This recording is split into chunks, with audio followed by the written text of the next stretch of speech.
clicker over there. God, I'm ready. Here you go, you're up. All right, Boom. rock and roll. Do we start? That's us. Yep.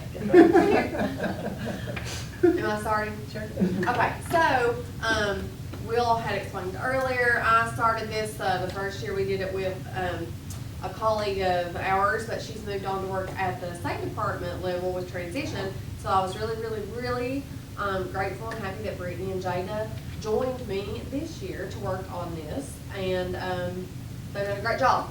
So, we had 34 total students between, you know, my LI students and their, LBD kiddos. This is just our targeted group. Yeah. We focused on for this project. Yep. So, we have, many similar programs that we do in our transition program to what everybody else has talked about. But one thing we always do for all of our kiddos, LI and LBD, completion of an OVR application for, vocational rehabilitation. It's already done, ready. So when they graduate, that's already in place and being processed, so there's no lapse in service there. And we do it at school with them, with our OVR counselor. Y'all already know you can't depend on parents always doing that on their own, or they're intimidated by it, so we do it with them at school.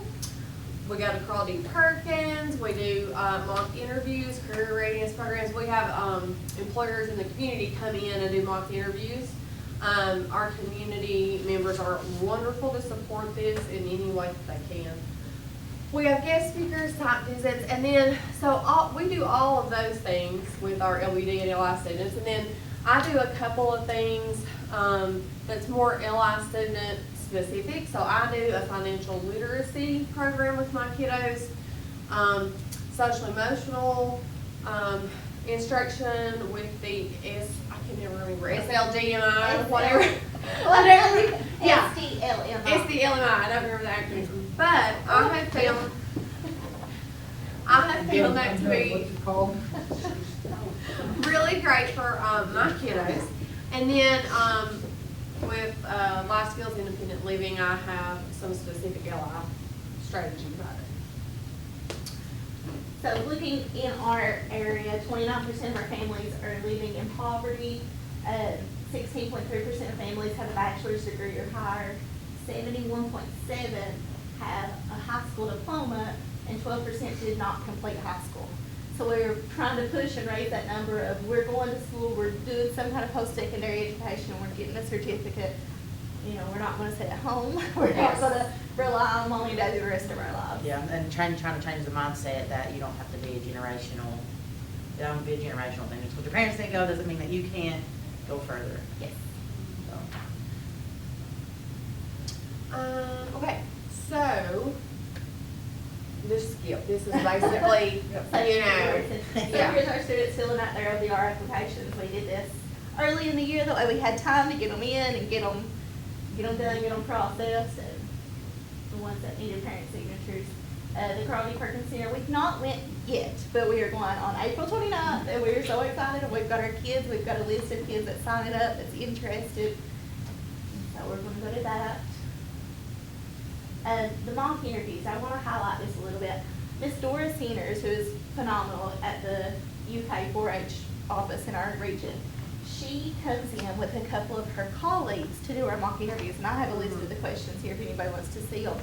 But it's good that it's an unfamiliar face. They set up in offices in the room, so it's a one-on-one with somebody that you don't know. So it really puts the kids in that real situation of, what do I say? And so they actually get to look at this list before, we give it to them the day before if they want to think about what types of questions, but she won't ask all of them. They don't know which one she's going to ask. And it's stuff like, tell me about yourself. What's your strengths? How do you define hard work? Do you have any information you would like to share? What motivates you to do a good job? So, just some general. and if you're not utilizing your UK extension offices, you should.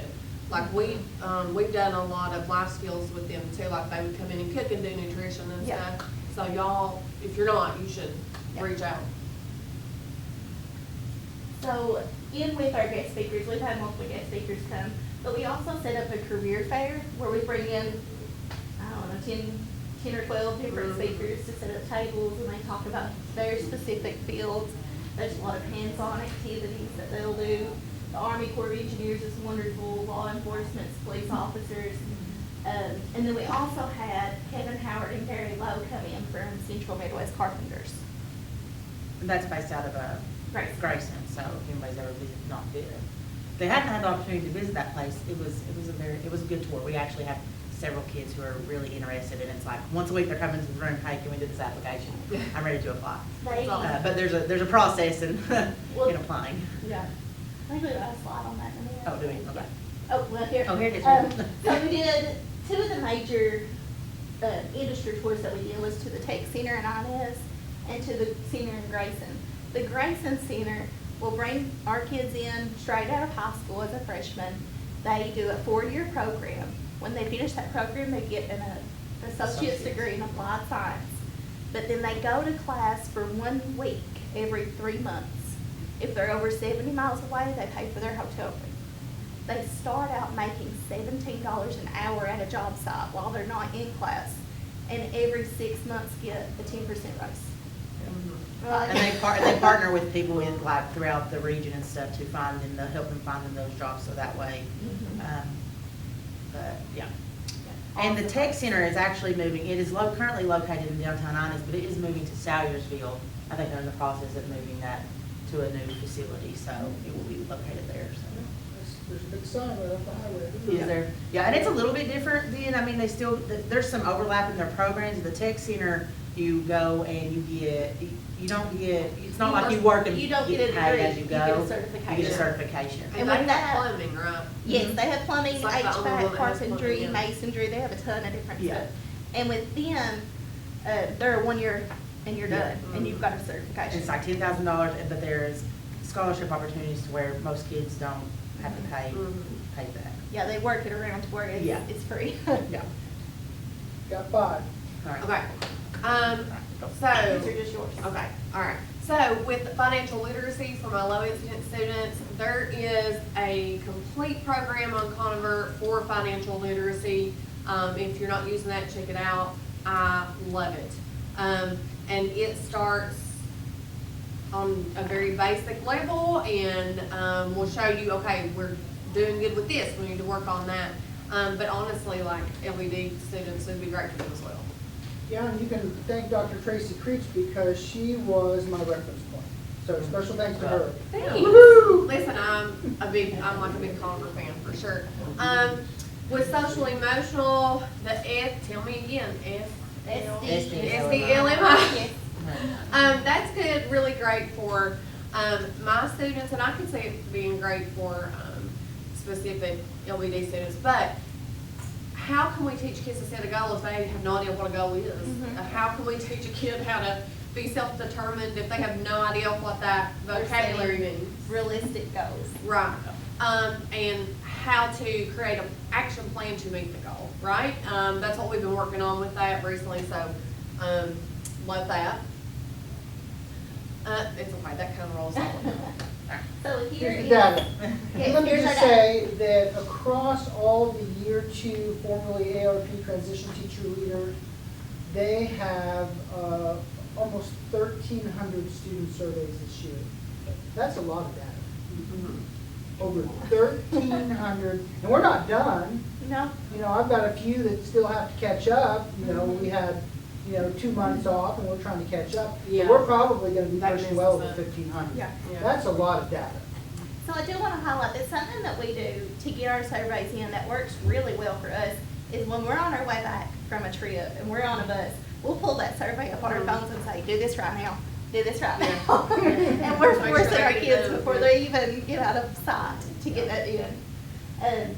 So our biggest focus was on instructional content, what they can do next. Employment and occupational skills was another big one, and then life and student supports for the LED students.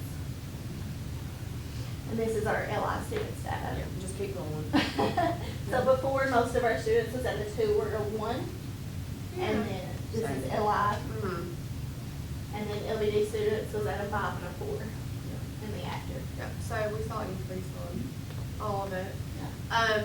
I'm gonna try and make this quick, fast, and in a hurry. Got 30 seconds. If you're not using Conover, You should you be. are crazy. End of discussion. Same with this. How was that? And same Oh, with she's this. curtsing. Yeah. It's, listen, I literally, the first time I saw it, when we did that, walk there or whatever with the guy, I literally almost cried. I was so grateful, so. Yeah, anyway. here's just some pictures, But, and yeah. obviously data shows that it's growing, and Yeah. summer babies, some of So these. last year, just looking at our 15 that we focused on last year, 12 of them are doing a job or in college right now. Woo! And I had no That's seniors, awesome.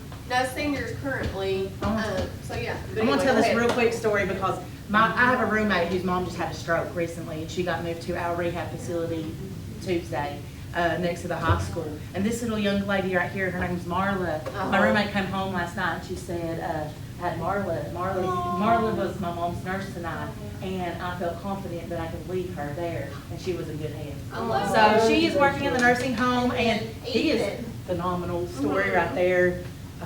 The HCTC carpentry, like the head carpentry teacher at HCTC said he is his best student. Yeah, he could teach the class, That's awesome. basically, yeah, so, those are the stories we like to So hear. we're gonna need- Awesome.